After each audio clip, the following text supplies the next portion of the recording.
అబ్బో ఇక్కడ కేజీ చీరలు కొంటే అర కేజీ చీరలు ఫ్రీ అంట. మంగళ్య షాపింగ్ మాల్ కేజీల్లో సేల్, టన్నుల్లో ఆనందం. ఢిల్లీ జంతర్ మంతర్ వద్ద సీజేపీ నిరసన 3వ రోజుకు చేరుకుంది. 3 రోజులుగా భారీ వర్షం కురుస్తున్న యువత లెక్క చేయట్లేదు. నీట్ ప్రశ్నాపత్రం లీక్ కారకులతో పాటు కేంద్ర మంత్రి ధర్మేంద్ర ప్రధాన్ రాజీనామా చేయాలి అన్న ప్రధాన డిమాండ్తో 3 రోజులుగా నిరసన కొనసాగుతోంది. అయితే ఈ నిరసనకు సామాన్య ప్రజల నుంచి కూడా సాయం అందుతోంది. ఆహారం అవ్వచ్చు, దుప్పట్లు, గొడుగులు, రెయిన్ కవర్లతో పాటు మంచినీళ్లను ప్రజలు సరఫరా చేస్తున్నారు. స్విగ్గీ, జొమాటో వంటి ఫుడ్ డెలివరీ ప్లాట్ఫామ్స్ ద్వారా నేరుగా జంతర్ మంతర్ వద్దకు ఆర్డర్స్ పంపిస్తూ నిరసనకారులకు అండగా నిలుస్తున్నారు. తమకు వీలైన విధంగా సాయం చేయాలని పలువురు సోషల్ మీడియా వేదికగా పిలుపునిస్తున్నారు.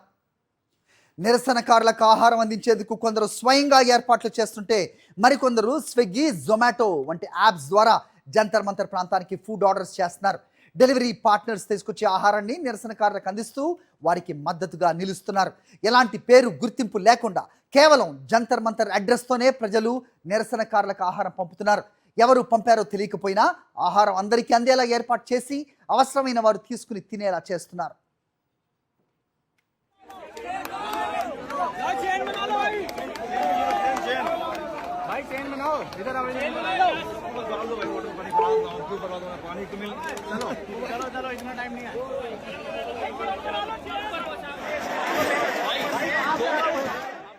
ఒక నిరసనకు ప్రజల నుంచి ఇలాంటి స్వచ్ఛంద సహకారం రావటం ప్రస్తుతం చర్చనీయాంశంగా మారింది. ఈ చర్యలతో ఢిల్లీ వాసులు తమ గొప్ప మనసును చాటుకుంటున్నారంటూ సామాజిక మాధ్యమాల ద్వారా దేశవ్యాప్తంగా ప్రజలు ప్రశంసలు కురిపిస్తున్నారు.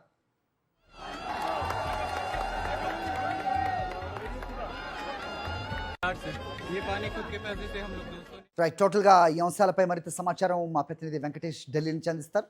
వెంకటేష్, చెప్పండి. ముందుగా పార్లమెంట్ నిన్నటి వరకు సభలు కొంతసేపు స్తంభింప చేసిన పరిస్థితి కూడా మనం చూసాం ప్రతిపక్షాలు. అయితే అమిత్ షా హామీ ఇచ్చారని తెలుస్తోంది నీట్ ప్రశ్నాపత్రం లీకేజ్ వ్యవహారంపై చర్చ ఉండబోతోంది అని. సో ఈరోజు చర్చ ఉండే అవకాశం ఉందా? ఎప్పుడు జరిగే అవకాశం ఉంటుంది? మరోవైపు జంతర్ మంతర్లో పరిస్థితి చూస్తున్నాం. గతంలో ఏ నిరసనకైనా ఈ రకంగా ఫుడ్ కానీ లేకపోతే వాళ్ళకి నీళ్లు కానీ ఈ రకంగా సహకారం అందిన దాఖలాలు ఉన్నాయా అంటే ఏం చెప్తారు?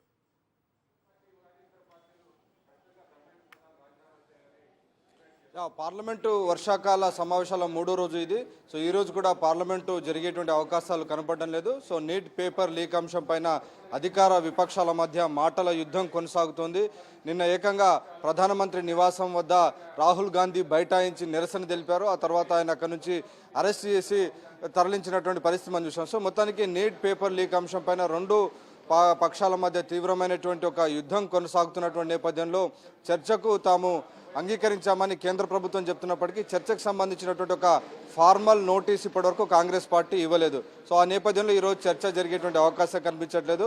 సో ఇప్పటివరకు కాంగ్రెస్ పార్టీ దీనికి సంబంధించినటువంటి నోటీస్ కానీ ఏది కూడా కాంగ్రెస్ పార్టీ ఇవ్వలేదని చెప్పి ఇటు అధికార పక్షం చెప్తుంది. సో ఇది జరిగేందుకు కొంత సమయం పట్టేటువంటి అవకాశం ఉంది. ఈ లోపల ఈ అంశం పైన నీట్ పేపర్ లీక్ అంశం పైన రాజకీయాలు ఊపందుకున్నాయి. సో సోమవారం రోజున భారీ ఎత్తున వేలాది మంది విద్యార్థులు రోడ్లపైకి రావడంతో ఆ నెక్స్ట్ డేనే కాంగ్రెస్ పార్టీ రంగంలోకి దిగింది. కాంగ్రెస్ పార్టీ ఈ అంశాన్ని రాజకీయం చేస్తూనే ఆమ్ ఆద్మీ పార్టీ కూడా రంగంలోకి దిగింది. సో మొత్తానికి దీన్ని పొలిటిసైజ్ చేసేటువంటి కార్యక్రమం కనబడుతుంది క్లియర్గా. ఇప్పటివరకు విద్యార్థులు కాక్రోచ్ జనతా పార్టీ వరకే పరిమితమైనటువంటి అంశం ఇప్పుడు ఇటు రాజకీయ రంగు పులుముకున్నట్టుగా స్పష్టంగా కనబడుతుంది.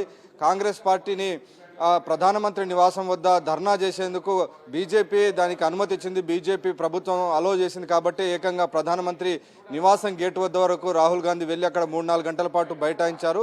కాక్రోచ్ జనతా పార్టీ చేస్తున్నటువంటి నిరసన నుంచి దృష్టి మళ్లేందుకే బీజేపీ ఈ రకమైనటువంటి ఎత్తుగడలు చేస్తుందనేది ఆమ్ ఆద్మీ పార్టీ ఆరోపిస్తుంది. సో ఆ నేపథ్యంలో ఆమ్ ఆద్మీ పార్టీ నేతలు కూడా కాక్రోచ్ జనతా పార్టీ వేదికపైకి వచ్చారు. వారు కూడా ఆ అంశాన్ని రాజకీయంగా తమకు ప్రయోజనం చేసుకునేందుకు ఆమ్ ఆద్మీ పార్టీ కూడా రంగంలోకి దిగింది. సో మొత్తానికి ఇది పొలిటిసైజ్ చేసే దిశగా ఆ రాజకీయ పక్షాలన్నీ కూడా ముందుకు వెళ్తున్నటువంటి సందర్భం మనం చూస్తున్నాం. అలాగే ఇటు వాంగ్చుక్ని ఈరోజు కేంద్ర ఆరోగ్య శాఖ మంత్రి జేపీ నడ్డా కలుసుకొని ఆయన ఆరోగ్య పరిస్థితిని తెలుసుకున్నటువంటి పరిస్థితి. ఇంకోవైపు ఇటు జంతర్ మంతర్లో సీజేపీ నిరసన కొనసాగుతుంది. నిరసనకు తెలిపేందుకు వచ్చినటువంటి నిరసనకారులకు అనేక మంది ప్రొటెస్టర్స్ కానీ మిగిలినటువంటి సపోర్టర్స్, అభిమానులు, సింపథైజర్స్ ఆమ్ ఆద్మీ పార్టీకి సంబంధించిన వాళ్ళు ఎక్కువగా వారికి ఫుడ్ సప్లై చేస్తున్నారు. సో మేనేజ్మెంట్ చాలా వరకు కాక్రోచ్ జనతా పార్టీకి ఆమ్ ఆద్మీ పార్టీ నుంచి అందుతుంది. So Aam Aadmi party complete logistics support చేస్తుంది అనేది ప్రధానంగా వస్తున్నటువంటి వాదన. సో ఈ నేపథ్యంలో ఖచ్చితంగా ప్రభుత్వం దీనికి సంబంధించినటువంటి ఒక ప్రకటన చేసేంత వరకు కూడా నిరసన విరమించేటువంటి ప్రసక్తి లేదని సీజేపీ చెప్తోంది. ప్రధానంగా 3 డిమాండ్లు మనం నిన్న నుంచి చెప్తున్నాం. మొదటిది ధర్మేంద్ర ప్రధాన్ రాజీనామా, రెండోది వాంగ్చుక్ డిశ్చార్జ్ చేయడం, మూడవది ₹1 కోటి నష్టపరిహారం. వాటితో పాటు విద్యార్థులపైన పెట్టినటువంటి కేసులు, ఎఫ్ఐఆర్లు, చాలామంది విద్యార్థులు గాయపడ్డారు. ఆ విద్యార్థులకు సంబంధించినటువంటి చికిత్స అందించడం, నష్టపరిహారం అందించడం, అలాగే వారిపైన పెట్టినటువంటి కేసులను కూడా విత్డ్రా చేయాలని చెప్పి ఇటు సీజేపీ డిమాండ్ చేస్తుంది. ఇదే అంశాన్ని కాంగ్రెస్ పార్టీ కూడా డిమాండ్ చేస్తుంది. హరి వెంకటేష్, అయితే ప్రజల నుంచి ఈ రకంగా మద్దతు అందుతున్న క్రమంలో కాంగ్రెస్ పార్టీ ఇప్పుడొచ్చి నిరసన తెలపటం, నానా హంగామా చేసే ప్రయత్నం చేయటం ప్రస్తుతం చూస్తున్నాం. కానీ 20 రోజులుగా వాంగ్చుక్ నిరాహార దీక్ష చేస్తున్నప్పుడు మరి ఎందుకు కాంగ్రెస్ ప్రతినిధులు కానీ, రాహుల్ గాంధీ కానీ, లేకపోతే ప్రియాంక గాంధీ కానీ వచ్చి పరామర్శించలేదు?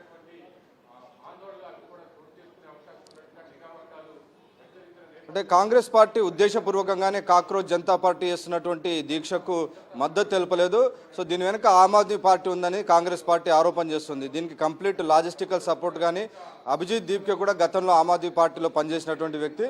సో వీరందరూ కూడా ఆమ్ ఆద్మీ పార్టీ సపోర్ట్తోనే ఇదంతా కూడా నడుస్తుంది. మనం గతంలో చూసాం, అన్నా హజారే ఆందోళన ఎలాగైతే ఆమ్ ఆద్మీ పార్టీ హైజాక్ చేసి ఆ తర్వాత ప్రభుత్వాన్ని తీసుకొచ్చిందో, సో అదే తరహాలో ఈ కాక్రోచ్ జనతా పార్టీకి మొదట్లో కాక్రోచ్ జనతా పార్టీ ఉద్యమాన్ని నడిపి తర్వాత ఆమ్ ఆద్మీ పార్టీ రంగంలోకి దిగి దీన్ని హైజాక్ చేసేటువంటి ప్రయత్నం చేస్తుందనేది కాంగ్రెస్ పార్టీ ఆరోపణ. సో ఆ నేపథ్యంలోనే కాంగ్రెస్ ఈ కాక్రోచ్ జనతా పార్టీతో పాటు ఉద్యమంలో పాల్గొనకుండా ప్రత్యేకంగా సెపరేట్గా తమకు తామే ఛాత్రోంకి గూంజ్ అనేటువంటి పేరుతో ఇటు జైపూర్లో, డెహ్రాడూన్లో రాహుల్ గాంధీ ధర్నాలు చేశారు. అలాగే నిన్న ఇటు ప్రధానమంత్రి నివాసం వద్ద ధర్నా చేసినటువంటి పరిస్థితి. సో కాంగ్రెస్ పార్టీ ఎట్టి పరిస్థితుల్లో కూడా కాక్రోచ్ జనతా పార్టీతో కలిసి ఉద్యమం చేసేందుకు ముందుకు వెళ్ళడం లేదు. ఇది వెనకాల ఆమ్ ఆద్మీ పార్టీ ఉంది కాబట్టి రాజకీయ ప్రయోజనాల కోసం, రాజకీయ ఎజెండా కోసం వెళ్తుందనేది కాంగ్రెస్ పార్టీ చేస్తున్నటువంటి ఆరోపణ. సో క్లియర్గా ఈ 2 పార్టీలు కూడా మాటల యుద్ధం కొనసాగుతుంది. ఆమ్ ఆద్మీ పార్టీ, కాంగ్రెస్, ఈ 2 పార్టీల మధ్య ఈ సీజేపీకి సంబంధించినటువంటి అంశంపైన ఆధిపత్య పోరాటం కొనసాగుతుంది. రైట్ వెంకటేష్. మరిన్ని అప్డేట్స్ కోసం ఛానల్ ను సబ్స్క్రైబ్ చేయండి. నోటిఫికేషన్స్ కోసం బెల్ ఐకాన్ పై క్లిక్ చేయండి.